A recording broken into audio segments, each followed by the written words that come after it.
नमस्कार मित्रांनो, माझं नाव डॉक्टर अजय कोठारी. मी संचेती हॉस्पिटल पुणे येथे स्पाइन स्पेशलिस्ट म्हणजे मणका विकार तज्ञ म्हणून कार्यरत आहे. आजचा विषय आहे AI इन स्पाइन सर्जरी म्हणजे artificial intelligence in spine surgery. AI हा शब्द 2023चा सर्वात लोकप्रिय शब्द आहे. प्रत्येकाला भीती आहे की AI हे एक असं रोबोट आहे जे सगळी कामं करणार आहे आणि मला बेरोजगार करणार आहे. IT इंजिनियर्सला भीती आहे, चार्टर्ड अकाउंटंट्सला भीती आहे आणि काही दिवसात डॉक्टर्सना पण त्याची भीती वाटण्याची शक्यता आहे. आणि मेडिकल क्षेत्रात सुद्धा AIचा जो रोल आहे तो दिवसेंदिवस वाढतच चाललेला आहे. मी कायम म्हणतो की आर्टिफिशियल इंटेलिजन्सला जर रिअल इंटेलिजन्सची जोड मिळाली तर त्याच्यासारखं सुवर्ण मध्य नाही.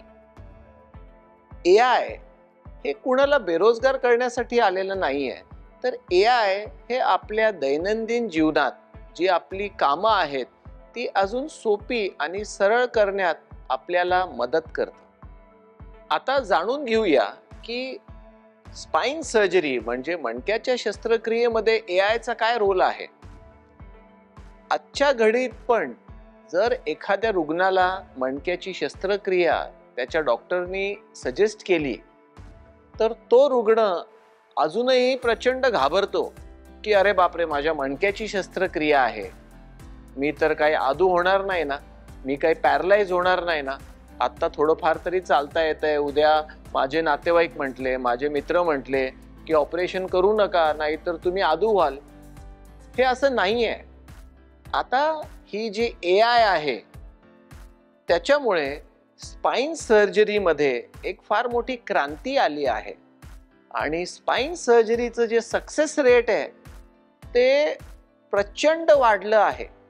आणि या रुग्णांसाठी छोट्या छिद्रातून शस्त्रक्रिया, कमी रक्तस्राव, अक्युरेसी, प्रिसिजन, सेफ्टी हे सगळे फीचर्स ॲड झाल्यामुळे AI स्पाइन सर्जरीमध्ये एक मोठी क्रांती आली आहे.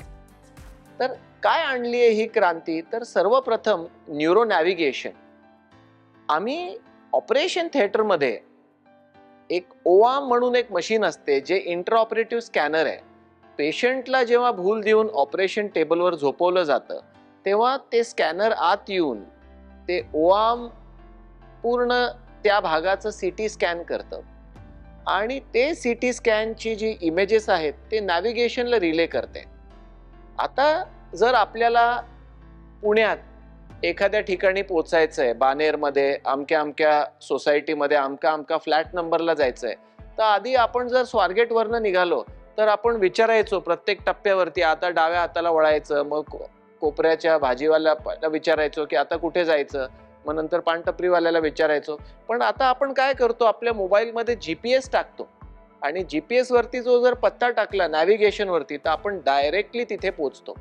मणक्याच्या शस्त्रक्रियेमध्ये पण आम्ही तेच करतो की हे जे पेशंटची इमेजेस, पेशंटची जी मणक्याच्या विकाराची माहिती नॅव्हिगेशनला जाते आणि बरोबर आम्ही छोट्या छिद्रातून त्या ठिकाणी जाऊन तो प्रॉब्लेम मणक्याच्या कोणत्याही दुसऱ्या भागाला धक्का न लावता व्यवस्थित बरा करू शकतो.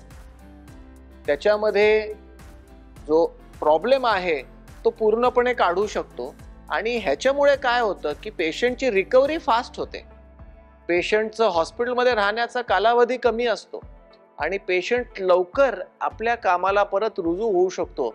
हे आर्टिफिशियल इंटेलिजन्स आणि OARM यांनी मणक्याच्या शस्त्रक्रियेमध्ये एक क्रांती आणलेली आहे. आता AI असिस्टेड सॉफ्टवेअर म्हणजे एखाद्या रुग्णाला जर 3-4 आजार असतील, ब्लड प्रेशर असेल, थायरॉइड असेल, अस्थमा असेल आणि त्याला जर मणक्याची काही औषधं द्यायची असेल आणि अशी काही औषधं असतात जे त्याच्या BPच्या, शुगरच्या मेडिसिन्सशी क्रॉस इंटरॅक्ट करत असतील आणि आपण त्या सॉफ्टवेअरमध्ये ती औषधं प्रिस्क्राईब केली तर लगेच एक अलार्म ब्लिंक होतं की तुम्ही अमकी अमकी गोळी ह्याच्याबरोबर देऊ नका कारण की ह्याच्यामुळे क्रॉस इंटरॅक्शन होऊ शकतो. इन अ बिझी ओपीडी कधी कधी अनावधानाने एखाद वेळा अशी गोळी दिली जाऊ शकते, पण AI असिस्टेड सॉफ्टवेअरमुळे हे जे होणारे छोटे फार एरर असतात ते पण आपण रोखू शकतो.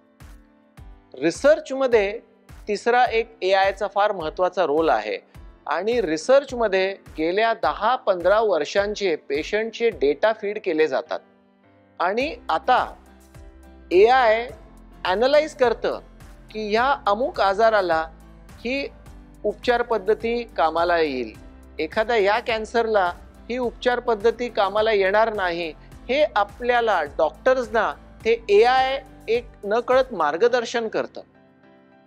त्याच्यामुळे मी म्हटलं की आपल्याला फक्त या AI वरती अवलंबून राहून चालणार नाहीये, डॉक्टरला त्याची रिअल इंटेलिजन्स पण वापरायची आहे.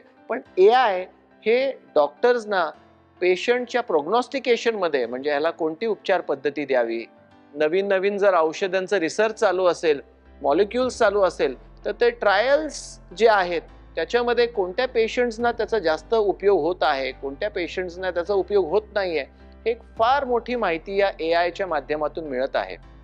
तर मित्रांनो, AI हा आपला काही शत्रू नाहीये आणि स्पाइन सर्जरीमध्ये मी तर म्हणेल की मी आता गेले 3 वर्ष झाले AI स्पाइन सर्जरीमध्ये आम्ही जवळजवळ 600च्या वरती रुग्णांचं आत्तापर्यंत मी स्वतः ऑपरेशन केलं आहे आणि त्याचं सक्सेस रेट जे आहे ते अतिशय चांगलं आहे आणि त्यामुळे AI ह्याचा जो रोल आहे मेडिकल सायन्समध्ये ते वाढतच जाणार आहे आणि ते आपल्या पेशंट्सला बरं करण्यासाठी एक फार महत्त्वाचं टूल ठरणार आहे, अस्त्र ठरणार आहे, हे मला या ठिकाणी वाटतं.